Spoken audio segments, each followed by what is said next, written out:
प्रक्रिया होती है, जरा उसे भी आप लोग समझ लीजिए। देखो प्रेमी भाई बहन, नमस्कार, welcome my channel RK Jogia blogs. आपका हमारे चैनल में स्वागत है। आज मैं आप लोगों को लेकर आया हूं बहेरा गांव सोनभद्र में, जो कि जय गुरुदेव का सत्संग हो रहा है। आप लोग हमारे वीडियो में बने रहें। आप लोगों को मैं इस वीडियो में जय गुरुदेव जी के अच्छे गुण और अच्छे वाणी आप लोगों को मैं सुनाऊंगा, जो कि आप लोगों को अच्छी अच्छी सीख मिलेगी। दोस्तों, यहाँ पर बहुत दूर दूर से लोग आए हुए हैं सत्संग में भाग लेने के लिए। आप लोग देख सकते हैं कितनी ही भारी संख्या में भीड़ यहाँ पर लगी है। वीडियो में बने रहें, देखते हैं। हमारे जिस्म पर डंक मारे, उससे भी लाखों करोड़ों गुना ज्यादा मौत के समय में दर्द होता है। जब मृत्यु आती है तो किस तरह से प्राण निकलते हैं, प्राणों के निकलने की क्या प्रक्रिया, जैसे संसार में महाप्रलय आती है। सब अलग अलग चैनल पर महाप्रलय के समय क्या होता, सबसे पहले पूरी पृथ्वी रह जाती है। ये पृथ्वी पानी में घुल करके पानी बन जाती है। मानव सृष्टि की प्रलय एक बड़ी कयामत है और शरीर की प्रलय छोटी कयामत है। तो जैसे ही मौत आती है, सबसे पहले गुदा चक्र टूटता है। सिमटत भास श्वास उठ जावे, प्राणपति जब सिमट समावे, उस समय हमारी श्वासें रुक जाती, शरीर की चेतना पीछे सिमटने लगती। तो सबसे पहले गुदा चक्र ही टूटता, क्योंकि गुदा चक्र में पृथ्वी का वास होता है। गुदा चक्र टूट करके ऊपर इंद्रिय चक्र में समा जाता, इंद्रिय चक्र में जल का वास होता। कि हम लोग मनमुखी हो गए, मन के कहे पर चलने लग गए। मन के कहे पर चल करके अच्छे बुरे कर्म करने लग गए। कर्मों का ये जखीरा अंबार के अंबार हमने अपने सिर पर लाद लिए। आज उन्हीं कर्मों का भोग पा रहे। हरे महात्मा कहते हैं कि भाई नर की अनेक और है, कहलग कहो बखान, दुख भोगते यह जीव जो, जाने जो भोग समान। कहते भाई एक नरक नहीं, ऐसे वहां अनेकों अनेक नरक बने हुए, अलग अलग खोटे पाप कर्मों के वहां पर अलग अलग नरक बने हुए। ये जीव अपने अपने कर्म के अनुसार अनंतों अनंत युगों तक, वर्षों की बात नहीं कर रहे, अनंतों अनंत युगों तक जीव नरकों की यातनाएं भोगता रहता। और नरकों की यातनाएं भोगने के बाद में इसी जीवात्मा को सीधे मनुष्य शरीर नहीं दिया जाता, बल्कि इसे 4 खान 84 लाख योनियों में डाला जाता। जैसे बच्चा होता है, बच्चा पहले कक्षा 1 पास करेगा, फिर कक्षा 2 में जाएगा। ऐसे ही वहां पर चैनल बना हुआ। नरकों की यातनाएं भोगने के बाद में इन्हीं जीवात्माओं को 4 खान 84 लाख योनियों में डाला जाता। ये 4 खान 84 लाख योनियां, ये कोई मामूली योनियां नहीं होती। 4 खान का मतलब होता है अंडज पिंडज उपमज स्थावर। ये 4 खाने होती हैं। पहली श्रेणी पेड़ पौधों की आती, जिनके अंदर पानी का तत्व मौजूद होता। कभी भी मनुष्य हुआ करते थे, लेकिन आज अपने कर्मों का भोग पा रहे एक जगह पर बेचारे खड़े हुए।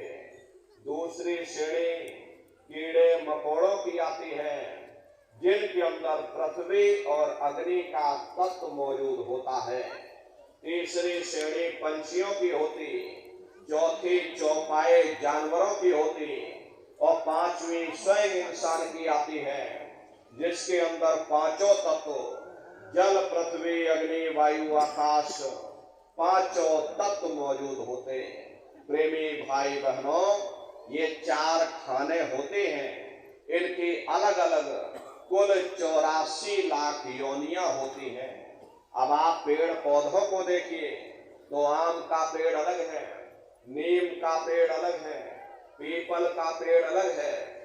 ऐसे ही अलग अलग प्रजातियों के कीड़े मकोड़े, अलग अलग प्रजातियों के पशु पंछी, कुल मिलाकर के 84 लाख योनियां हैं। हम दुनिया के जीव नरकों की यातनाएं भोगने के बाद में इन्हीं 84 लाख योनियों में डाले जाते हैं। मामूली कष्ट नहीं होता। अरे हमको आपको गर्मी लग गई तो हम लोग छाया में आ गए, सर्दी लग गई कंबल रजाई ओढ़ लिया, भूख लग गई रोटी खा ली, बीमार हो गए अस्पतालों में चले गए, अपना अपना इलाज करवा लिया। लेकिन देखो उन जानवरों को, क्या गर्मी, क्या सर्दी, क्या बरसात, एक एक निवाले के लिए दर बदर ठोकरें खा रहे। अरे किसी का हाथ कट गया, किसी का पैर कट गया, किसी को जीते जी काट डाला, मुर्गी की गर्दन ही मरोड़ डाली। क्या उनको दर्द नहीं होता? अरे उनको भी दर्द होता। मादा बिच्छू होती है, मादा बिच्छू की मौत कैसे होती? मादा बिच्छू जब अपने बच्चे को जन्म देती है तो उसी के बच्चे अपनी भूख को मिटाने के लिए अपनी माँ की पीठ पर चढ़ जाते हैं और उसी के मांस को नोच नोच करके खाते हैं। वो तड़पती रहती है, कराहती रहती है, लेकिन जब तक हड्डी हड्डी न बच जाए उसके बच्चे अपनी माँ की पीठ से नीचे नहीं उतरते। ऐसे न जाने कितने जीव जंतु इस संसार में भरे पड़े हुए। बीमार बैलों की दुर्दशा देखो, उनके मुंह से पशु का निकलता रहता, लेकिन टनों बोझा उनके ऊपर डाल दिया जाता, सोटा मार मार करके चलाया जाता।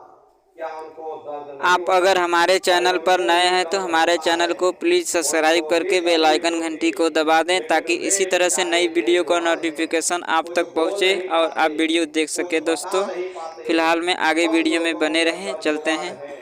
हम लोग बोल बता देते, वे सिर्फ रोते और चिल्लाते रहते। अरे कौन उनकी पुकार सुनने वाला, कौन उनकी दर्द भरी आवाज को सुनने वाला, कौन सी अदालत में जाकर के वे बेचारे दरवाजा खटखटाएं, कौन मजिस्ट्रेट उनकी फरियाद को सुनेगा? अरे प्रेमी भाई बहनों, कोई सुनने वाला नहीं। अरे कई जन्म भय कीट पतंगा, कई जन्म भय मीन कुरंगा, कई जन्म पंखी सरपोयो, कई जन्म है वर वृक्ष जोयो, मिल जगदीश मिलन की बरिया और चिरंकार यह देश सजरिया। करोड़ों करोड़ युगों से नरकों की यातनाएं भोगने के बाद फिर हम लोगों को कभी कीड़े पतंगों की योनि में, कभी पेड़ पौधों की योनि में, तो कभी पशु और पंछियों की योनि में डाला जाता। प्रेमी भाई बहनों, 84 लाख योनियों की सबसे जो आखिरी योनि होती है वो गाय और बैल की योनि होती है। गाय स्त्री का रूप लेती और बैल पुरुष का रूप लेते। ये 84 लाख योनियों की सबसे आखिरी योनि यानी कि अंतिम पायदान होता। उसके बाद तब जाकर के हम लोगों को दोबारा फिर से मनुष्य शरीर प्राप्त होता है। इसीलिए कहा गया कि बड़े भाग्य मानुष तन पाया, कोट जन्म जब भटका खाया, कोटान कोट जन्म जन्मांतरों तक अलग अलग योनियों में भटकने के बाद में तब बड़े सौभाग्य से हम लोगों को ये मनुष्य शरीर प्राप्त हुआ। बड़े से बड़े देवी देवता भी इस मनुष्य शरीर को पाने के लिए तरसते हैं, क्योंकि उन नरकों से, उन 84 लाख योनियों से निकलने का केवल एक ही दरवाजा है, वह केवल मनुष्य का शरीर है। इसी मनुष्य रूपी मंदिर में बैठ करके हम उस परमात्मा की भक्ति कर सकते हैं। प्रेमी भाई बहनों, लेकिन बड़े अफसोस की बात है कि जैसे किसी को हीरा मिल गया और उसे हीरे की परख नहीं थी, उसने हीरे को गधे के गले में बांध दिया। ठीक उसी प्रकार से ये मनुष्य शरीर उत्तम से उत्तम है, लेकिन इंसान इसकी कद्र नहीं करता। खाने पीने ऐसो इशरत में अपने जन्म को बर्बाद कर देता।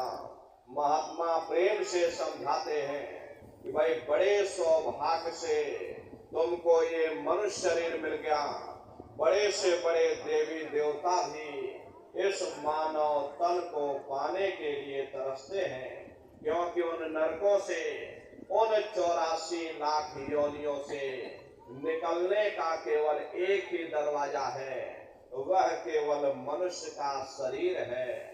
इसी मनुष्य रूपी मंदिर में बैठ करके हम उस परमात्मा की भक्ति कर सकते हैं। इसीलिए संतों महात्माओं ने इस पंच भौतिक शरीर को सच्चा हरि मंदिर कहकर याद किया कि हरि मंदिर यह शरीर है, ज्ञान रतन प्रकट हुए, ये असली हरि मंदिर है।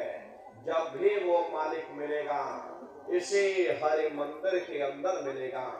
इसी पंच भौतिक शरीर को ईसा मसीह साहब ने टेम्पल ऑफ लिविंग गॉड यानी जिंदा ईश्वर का मंदिर कहा। इसी पंच भौतिक शरीर को गुरु नानक साहब ने नर नारायणी देह कहकर याद किया। ये वो देह है जिसमें नारायण स्वयं विराजमान है। इसी पंच भौतिक शरीर को मुसलमान फकीरों ने कुदरती काबा कहकर याद किया। ये असली कुदरती काबा है। उस मालिक का दर्शन जब भी होगा, इसी कुदरती काबे के अंदर जाकर होगा। बाहर से आज तक न कभी किसी को परमात्मा मिला, न भविष्य में कभी मिल सकता। परमात्मा जब भी मिलेगा, तुम्हें तुम्हारे अंदर मिलेगा। यही कबीर साहब ने लिखा कि जो दिल माही तेल है, जो चकमक में आग, और तेरा साईं तुझ में, और जाग सके तो जाग। जिस तरह से तिल में तेल होता है, पत्थर में अग्नि होती है, ठीक उसी तरह से वो मालिक हरेक के घट घट में, हरेक के वजूद के अंदर बैठा हुआ। यही आपके धर्म पुस्तकों में भी लिखा है कि अरे मोटू का ढूंढे रे बंदे, मैं तो तेरे पास में, और ना तीरथ में ना मूरत में, मैं तो हूँ विश्वास में। ना मैं तीरथ में मिलूंगा, ना मैं मूरत में मिलूंगा, ना मैं किसी कर्म कांड में मिलूंगा, ना मैं ग्रंथों में मिलूंगा, ना मैं पोथियों में मिलूंगा, ना मैं किताबों में मिलूंगा। चाहे सारी उम्र बैठ करके तुम किताब पढ़ते रहो, तुम चौपाई गाते रहो, मैं जब भी मिलूंगा तुम्हें तुम्हारे अंदर मिलूंगा। अरे प्रेमी भाई बहनों, बड़ी सीधी सी बात है कि अगर खाना बनाने की किताब सारे दिन बैठ करके आप पढ़ते रहोगे कि खाना ऐसे बनता है, खाना वैसे बनता है, खाने में नमक डाला जाता, खाने में तेल डाला जाता, तो कभी तुम्हारा पेट नहीं भर सकता। जब तक आप खाना बनाओगे नहीं, उसे खाओगे नहीं, कभी तुम्हारा पेट नहीं भर सकता। हम वेदों की निंदा नहीं करते, हम ग्रंथों की निंदा नहीं करते, हम गीता, कुरान, बाइबल की निंदा नहीं करते। अरे वेद, शास्त्र, गीता, कुरान, बाइबल कहती है कि भाई मनुष्य के अंदर अंड खंड ब्रह्मांड है, स्वयं वह परमात्मा इसके अंदर बैठा हुआ। चलो अंदर चलो, अंदर चल करके उस परमात्मा का दर्शन दीदार करो। अब सवाल ये उठता है, भाई आखिर हम अपने अंदर जाकर के उस परमात्मा का दर्शन कैसे करेंगे? तो इसके लिए संतों महात्माओं ने केवल 3 साधन बताए। साधन 3 सारण वर्णे, और साधन सब थोथे मान। इस कलयुग में उस मालिक को पाने के लिए संतों महात्माओं ने केवल 3 साधना बताई। पहला है सुमरन, दूसरा है ध्यान और तीसरा है भजन। सुमरन कहते उस मालिक को याद करना, ध्यान कहते हैं दृष्टि को एकाग्र करना, भजन कहते हैं कान में उंगली डाल करके उस शब्द को सुनना, उस नाम को सुनना, उस आवाज को सुनना जो 24 घंटे तुम्हारे अंदर गूंज रही। तो कैसे आप लोग सुमरन करोगे, कैसे आप लोग ध्यान करोगे, कैसे भजन करोगे, जरा अच्छी तरह से समझिएगा और फिर घर पर बैठ करके करिएगा। तो सबसे पहले सुमरन कैसे किया जाएगा? सुमरन करने के लिए एक माला आप लोग ले लेना। ये देखिए प्रेमी भाई बहनों, 108 दाने की ये माला है। अपने अपने घरों इस वीडियो में अंत तक बने रहने के लिए आपका बहुत बहुत धन्यवाद। जय हिंद, जय भारत। अब मिलते हैं आने वाली नई वीडियो में। अपने